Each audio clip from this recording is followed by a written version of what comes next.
तो आज का जो टॉपिक है वो life of Cornelius became reason for salvation to Gentiles. जो कुरनेलियुस का जीवन था वो अन्य जाति के लिए उद्धार का कारण और मार्ग बना, और उसी के द्वारा अन्य जाति भी क्या हुए, आगे विश्वास में आए। और किस प्रकार से ये चीजें हुई, आज के दिन हम इस बात को देखेंगे। हम निकालेंगे नीति वचन उसका 21 अध्याय और उसके 26 पद में क्या लिखा है। नीति वचन उसका 21 अध्याय और उसके 26 पद को हम देखेंगे। नीति वचन 21 अध्याय और उसके 26 पद को देखेंगे। इसमें लिखा है, कोई ऐसा है जो दिन भर लालसा ही किया करता है, परंतु धर्मी लगातार दान करता रहता है। हालेलुया, सबको मिल गया। क्या लिखा है बाइबल में कि कोई ऐसा है जो दिन भर लालसा ही किया करता है, परंतु धर्मी लगातार दान करता रहता है। सो बाइबल किसके विषय में कह रहा है? बाइबल दो लोगों के विषय में कह रहा है। किसके विषय में कह रहा है? दो लोगों के विषय में कह रहा है। पहला क्या कह रहा है कि कुछ लोग ऐसे हैं जो दिन भर लालसा करते हैं। कुछ लोग ऐसे हैं जो दिन भर क्या करते हैं, चाहते हैं कि सब चीजें मुझे मिल जाए। कुछ लोग ऐसे हैं जो ये चाहते हैं कि मेरा जो खत्ता हो वो हमेशा भरा और पूरा रहे। कुछ लोग ऐसे हैं जो हमेशा ये सोचते हैं कि परमेश्वर मुझे आशीष दे दे, परमेश्वर मुझे धन दे दे, परमेश्वर मुझे अच्छा स्वास्थ्य दे दे। लेकिन बाइबल इस बात को बता रही है कि परंतु धर्मी लगातार दान करता रहता है। धर्मी का जीवन कैसा होता है? बोलिए, लगातार दान करने वाला। धर्मी का जीवन कैसा होता है मेरे प्रियो? जोर से बोलिए, कैसा होता है? लगातार दान करने वाला। और उसमें लिखा है परंतु धर्मी लगातार दान करता रहता है। हम देखेंगे नीति वचन उसका 11 अध्याय उसके 24 पद। इसमें इस प्रकार से लिखा है, 11 अध्याय 24 पद, ऐसे हैं जो छितरा देते हैं फिर भी उनकी बढ़ती होती है, और ऐसे भी हैं जो यथार्थ से काम देते हैं और इससे उनकी घटती ही होती है। हालेलुया।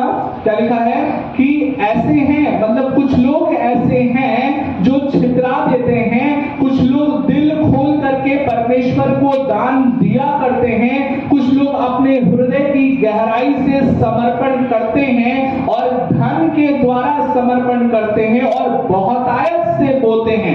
लेकिन बाइबल क्या कह रही है कि फिर भी उनकी बढ़ती होती है। उनके जीवन में कोई घटती नहीं होती है, उनकी क्या होती है? बढ़ती होती है। हमारे जीवन की ये मानसिकता होती है कि हम देंगे, परमेश्वर को देंगे तो हमारा जीवन जो है वो घट जाएगा और हमारा जो धन होगा वो घट जाएगा। लेकिन हमें इस बात को समझने की जरूरत है कि परमेश्वर के राज्य में बोना इन्वेस्टमेंट है, एक्सपेंस नहीं है। मतलब परमेश्वर के राज्य में जब आप बोते हैं तो वो खर्चे में नहीं गिना जाता है। वो आप क्या कर रहे हैं? परमेश्वर के राज्य में बो रहे हैं ताकि परमेश्वर आपको उसका कई गुना प्रतिफल लौटा दे। सो इसीलिए लिखा है, ऐसे हैं जो छितरा देते हैं फिर भी उनकी बढ़ती होती है। और दूसरे भाग में लिखा है, और ऐसे भी हैं जो यथार्थ से काम देते हैं और इससे उनकी घटती ही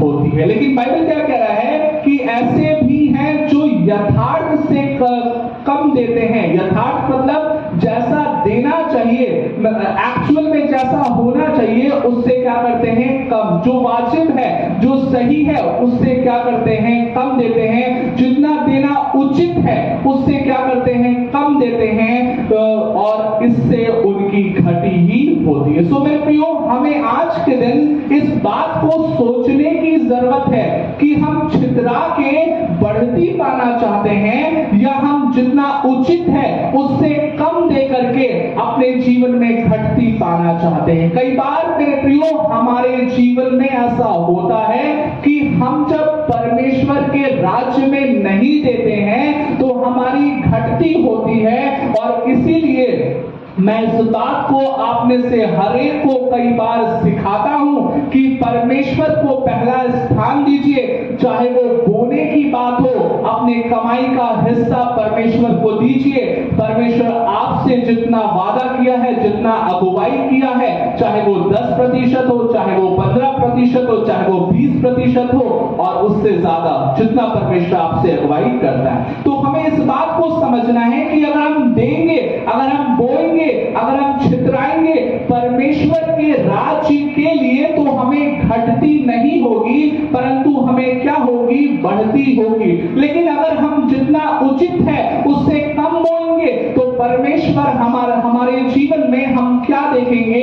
कि हमारी घटती ही होती है। दूसरा कुरिन्थियों उसका 9 अध्याय उसके 6 पद में लिखा है, परंतु बात तो यह है कि जो थोड़ा बोता है वह थोड़ा काटेगा भी, और जो बहुत बोता है वो बहुत काटेगा। सो मेरे प्रियो, ये निर्णय हमें लेना है कि हम बहुत काटना चाहते हैं, बहुत आशीषों के हकदार बनना चाहते हैं, या कम या थोड़े आशीषों के हकदार बनना चाहते हैं। परमेश्वर इन बातों को किसके हाथों में सौंप दिया है?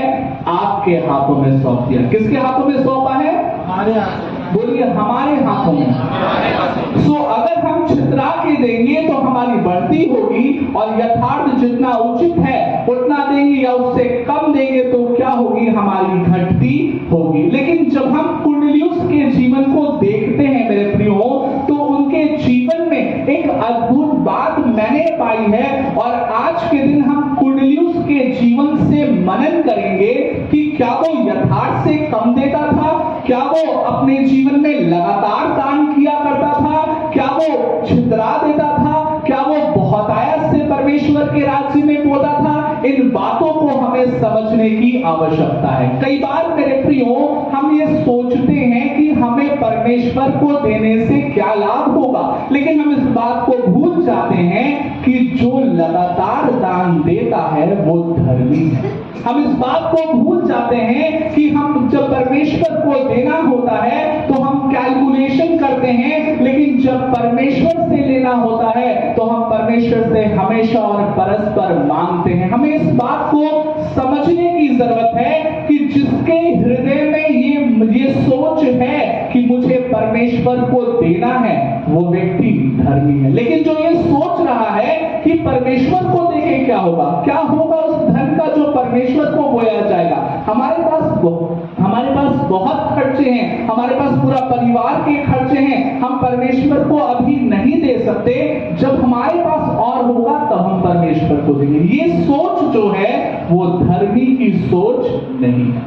और इस बात को हमें समझने की जरूरत है कि जो देने में अपने जीवन में कैलकुलेशन करता है, या जो देने में अपने जीवन में परमेश्वर में बाधा बनता है, वो व्यक्ति धर्मी व्यक्ति नहीं है। एक उद्धार पाया हुआ व्यक्ति हमेशा अपने जीवन में परमेश्वर के दान को परमेश्वर के राज्य में जरूर बोएगा, क्योंकि वचन कहता है कि यहोवा ही है जो तुम्हें खाने के लिए फल और बोने के लिए बीज देता है। हालेलुया।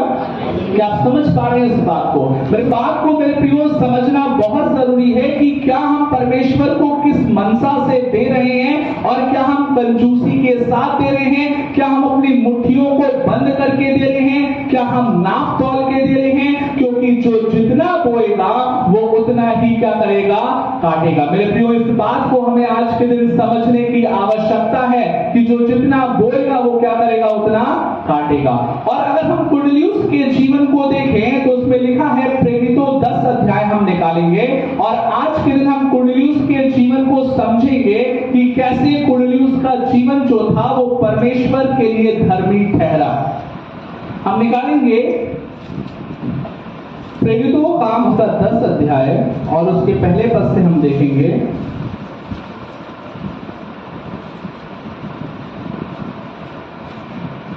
और इसमें इस प्रकार से लिखा है, कैसरिया में कुरनेलियुस नाम का एक मनुष्य था जो इतालियानी नामक पलटन का सूबेदार था।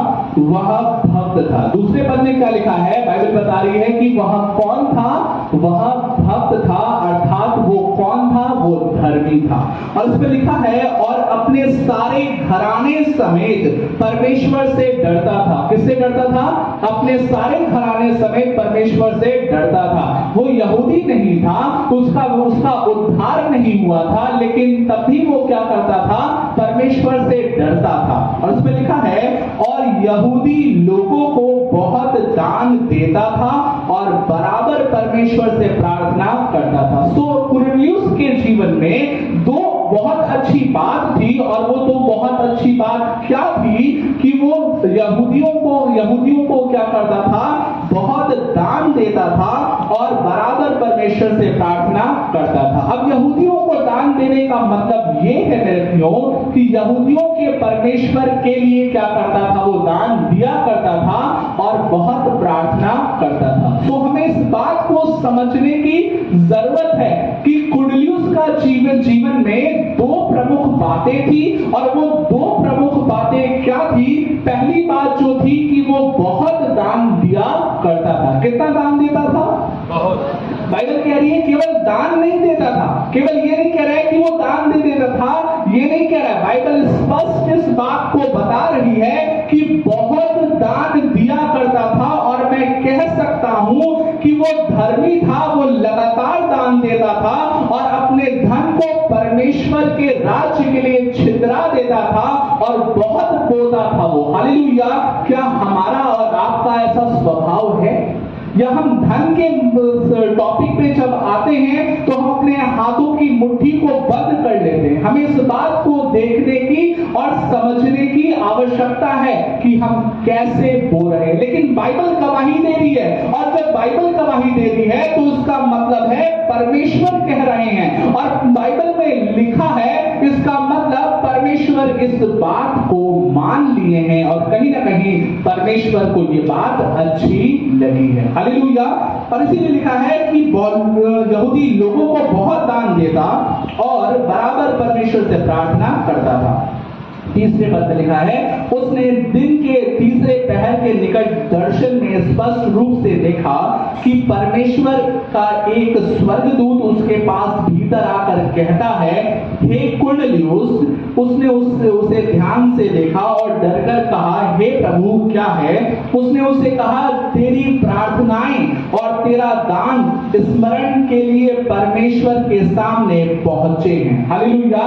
सोचिए, स्वर्ग से परमेश्वर अपने दूत को भेज करके कह रहा है कि तेरी जो प्रार्थनाएं हैं, तेरी जो दान है, वो स्मरण के लिए परमेश्वर के पास पहुंचे हैं। मतलब तू जो दान दे रहा है, तू जो प्रार्थना कर रहा है, तू अन्य जाति है, लेकिन तू तब भी परमेश्वर के कार्यों के लिए, वो परमेश्वर के भवन के लिए क्या कर रहा है? दान को बो रहा है और परमेश्वर से प्रार्थना कर रहा है। और तेरी ऐसी धर्मी कार्य, तेरा ऐसा धार्मिक जीवन परमेश्वर के पास पहुंचा है। मेरे प्रियो, क्या हम आज के दिन इस बात को कह सकते हैं? क्या हम आज के दिन इस बात को अपने जीवन में समझ रहे हैं? क्या हम अपने जीवन में ऐसी बात को कभी देखना चाहते हैं कि परमेश्वर कहे, अपने स्वर्गदूत को भेज करके कहे, परमेश्वर आपको ऐसा वचन दे,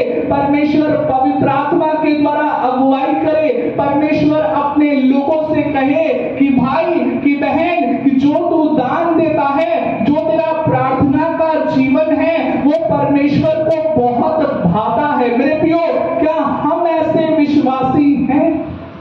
हमें आज के दिन अपने मन से, अपने जीवन से सवाल पूछने की आवश्यकता है कि क्या हम ऐसे विश्वासी हैं जो केवल प्रार्थना ही करते हैं, या केवल यही सोचते हैं कि हमने विश्वास किया है, हमें केवल प्रार्थना करने की आवश्यकता है और कुछ करने की आवश्यकता नहीं है? क्या हम ऐसे विश्वासी हैं?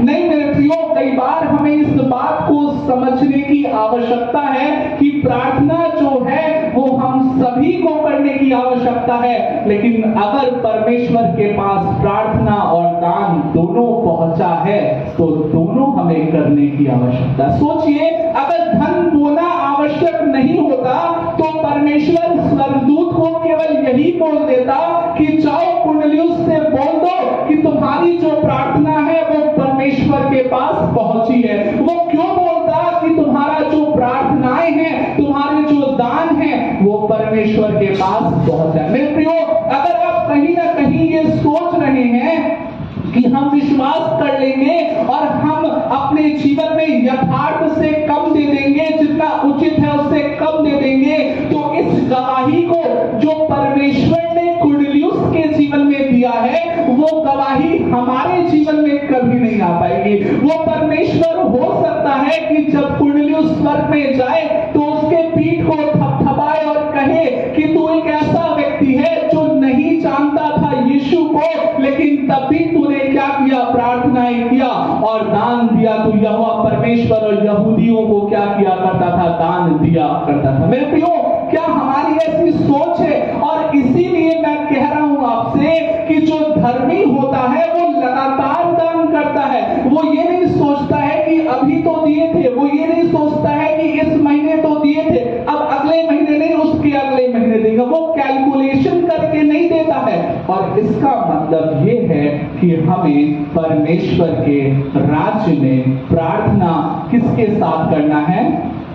बोलिए, अपने घराने के साथ। किसके साथ? अपने घराने के साथ। और परमेश्वर को दान कैसे देना है? थोड़ा बहुत, है ना? हमें इस बात को आज के दिन समझने की आवश्यकता है। क्या हम बहुत दान देने के लिए तैयार हैं? क्या हमारा हृदय तैयार है कि हम बहुत दान दे सके परमेश्वर को? हो सकता है नहीं, है ना?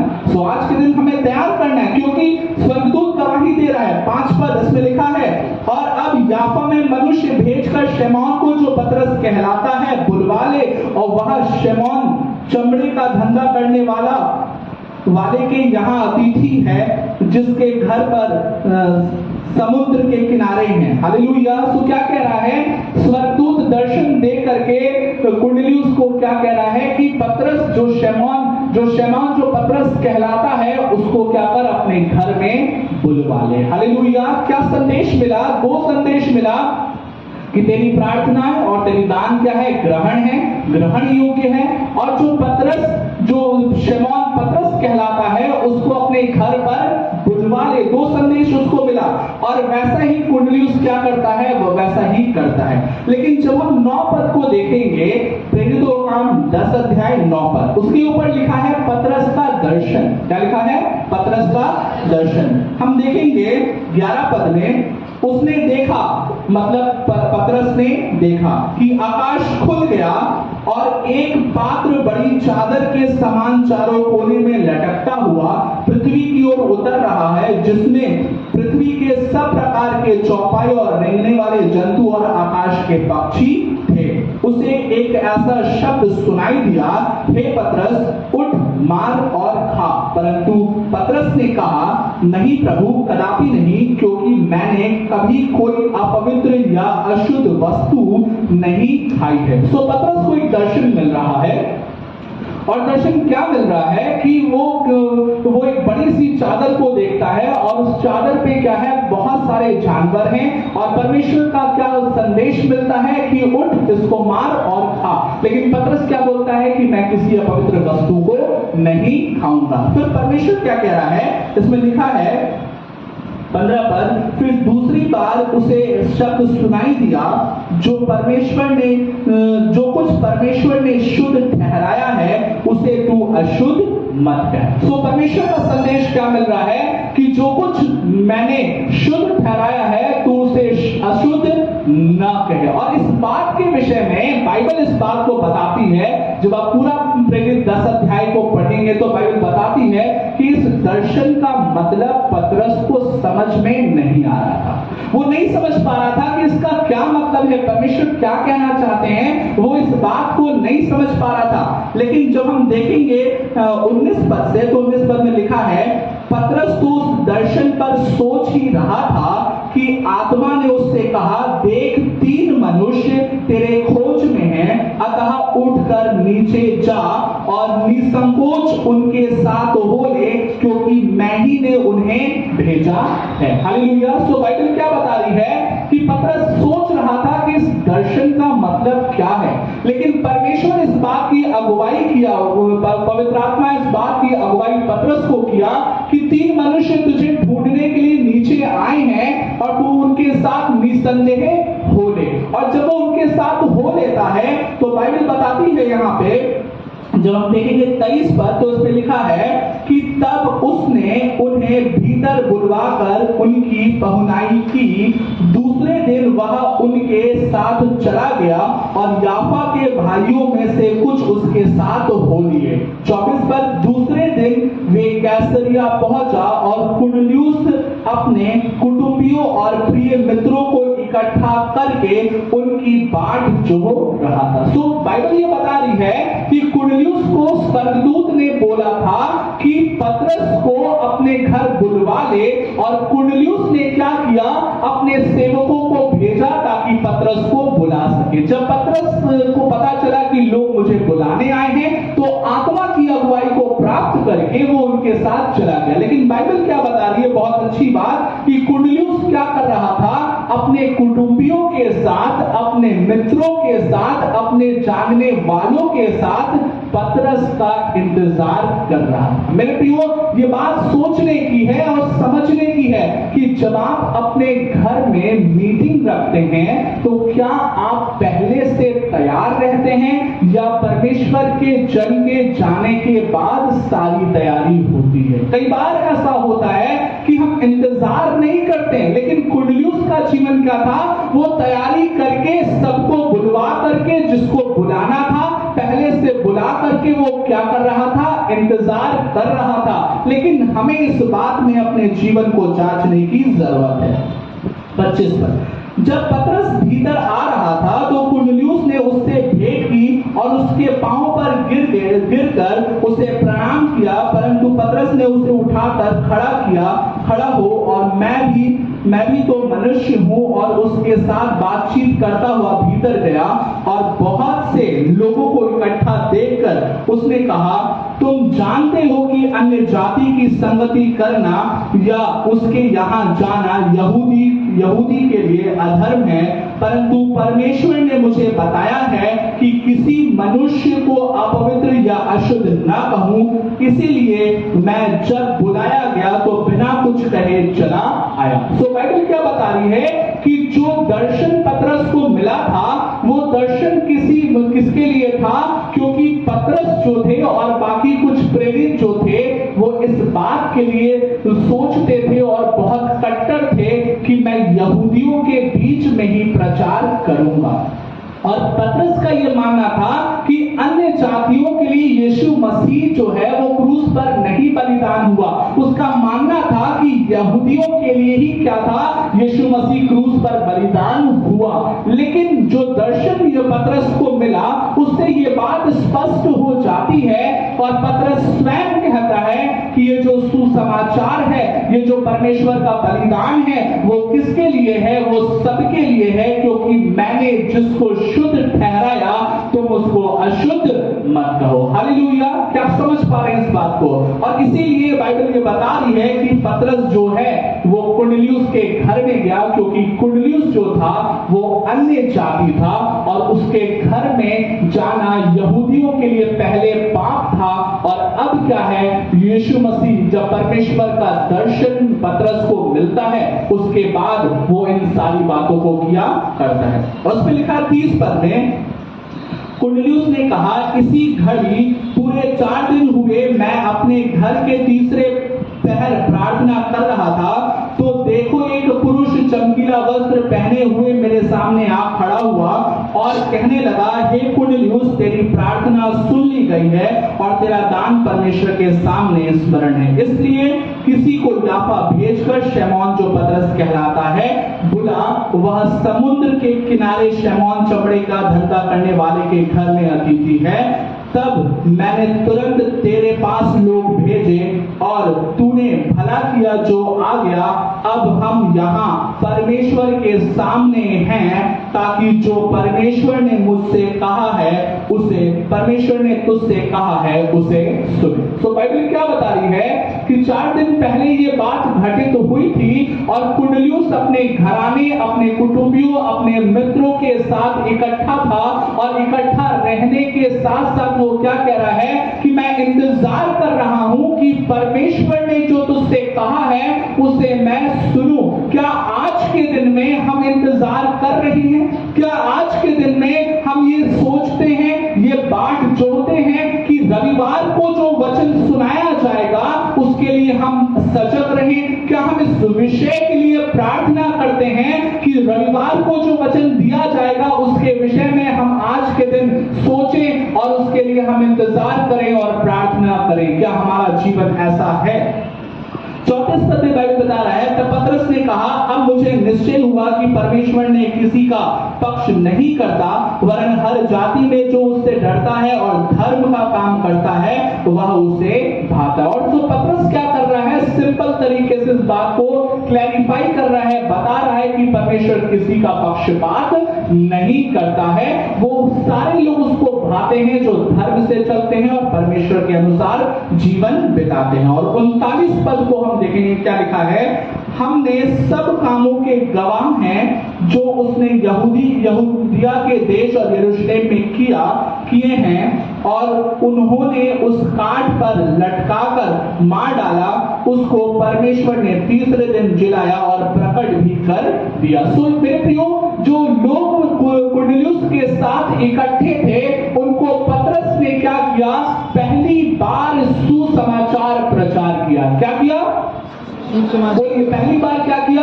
सुसमाचार प्रचार किया। किसने प्रचार किया मेरे प्रियो? पतरस ने प्रचार किया। किसके घर में प्रचार हुआ मेरे प्रियो? कुरनेलियुस के घर में प्रचार हुआ। और क्यों हुआ कुरनेलियुस के घर में? बोलिए, वो भक्त था। हालेलुया। कुरनेलियुस क्या बन गया? एक मार्ग बन गया। किसके? उद्धार के द्वार के खुलने के लिए कुरनेलियुस अन्य जातियों के लिए एक मार्ग बन गया ताकि जो सुसमाचार है वो अन्य जाति के पास पहुंचे। लेकिन ये हुआ कैसे मेरे प्रियो? ये हुआ तभी क्योंकि कुरनेलियुस धर्मी व्यक्ति था, वो प्रार्थना करता था और वो बहुत दान किया करता था। हालेलुया। जोर से बोलेंगे हालेलुया। और 44 पद में लिखा है, पतरस ये बातें कह ही रहा था कि पवित्र आत्मा वचन के सब सुनने वालों पर उतर आया और जितने खतना किए हुए विश्वासी पतरस के साथ गए थे वे चकित हुए कि अन्य जातियों पर भी पवित्र आत्मा का दान उंडेला गया, क्योंकि उन्होंने उन्हें भांति भांति की भाषा बोलते और परमेश्वर की बड़ाई करते सुना।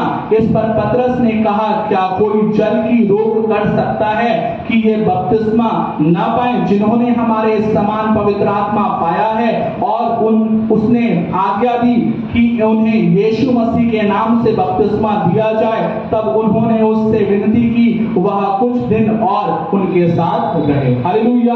सो बाइबल ये बता रही है मेरे प्रियो कि जब वहां के लोगों ने वचन को ग्रहण किया, वहां के लोगों ने जो वचन पतरस ने सुनाया था उसको ग्रहण किया, तो वहां पे जो लोग थे वे पवित्र आत्मा को प्राप्त किए। और ये कैसे हुआ?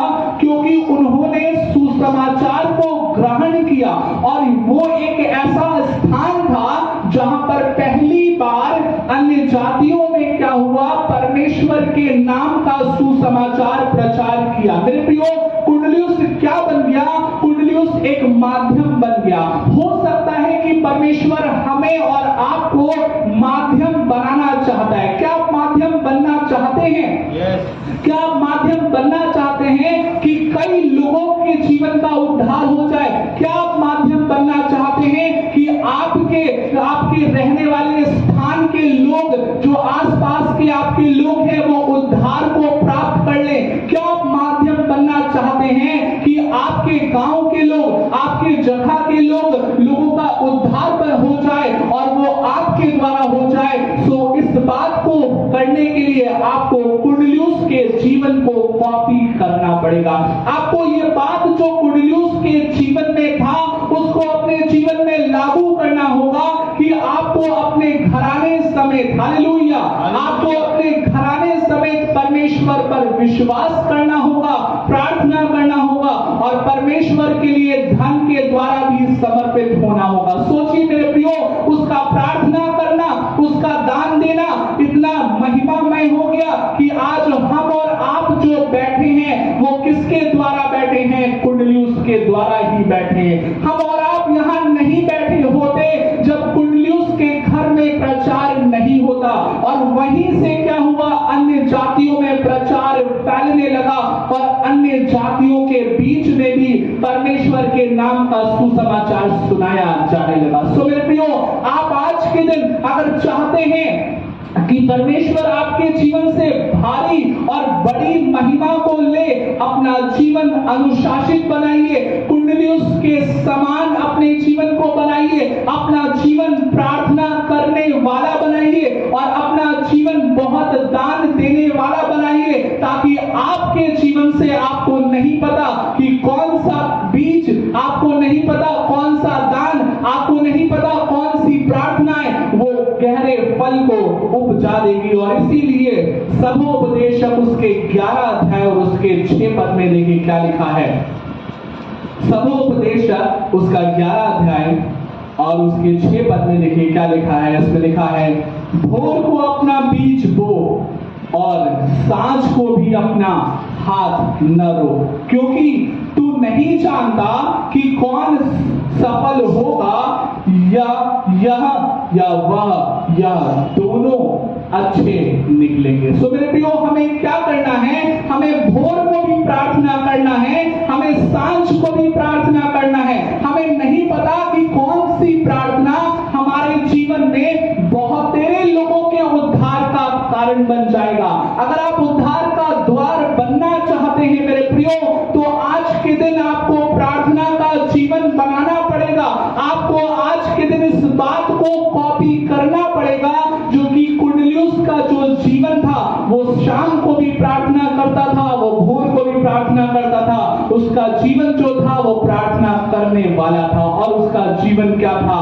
दान देने वाला था। मेरे प्रियो, जब हम प्रार्थना करते हैं, जब हम धन के द्वारा समर्पण करते हैं, तो परमेश्वर हमारे जीवन को चुन लेता है कि हम उसके लिए कार्य को करने पाए। अगर आज के दिन आप इस बात के लिए तैयार हैं, तो आपको आज के दिन इस बात को भी कॉपी करना पड़ेगा, ताकि परमेश्वर आपको आपके जीवन में गहरी महिमा को दे। और मेरे प्रियो, मेरा ये विश्वास है कि परमेश्वर आपके जीवन में कार्य करेगा। और यहाँ कलीसिया में 1-2 ऐसे परिवार हैं, मैं आपको गवाही देना चाहता हूँ। 1-2 ऐसे परिवार हैं कलीसिया में जो प्रतिदिन क्या करते हैं? प्रार्थना करते हैं अपने घरों में, और घर में प्रार्थना करने के बाद वो परमेश्वर के लिए दान को निकालते हैं, और जब दान इकट्ठा हो जाता है वो कलीसिया में ला करके उसको देते हैं। तो मेरे प्रियो, हमें भी अपने जीवन को इस बात के विषय में देखना है कि हम प्रार्थना तो कर रहे हैं, लेकिन हम बोने के विषय में भी आगे हैं या नहीं है। आज के दिन मैं आपसे यही कहूंगा कि परमेश्वर के कार्य के लिए, परमेश्वर के जीवन, परमेश्वर के लिए इस्तेमाल होने के लिए अपना जीवन समर्पित करिए कुरनेलियुस की तरह, ताकि आप भी बहुतों के लिए उद्धार का मार्ग बन जाए।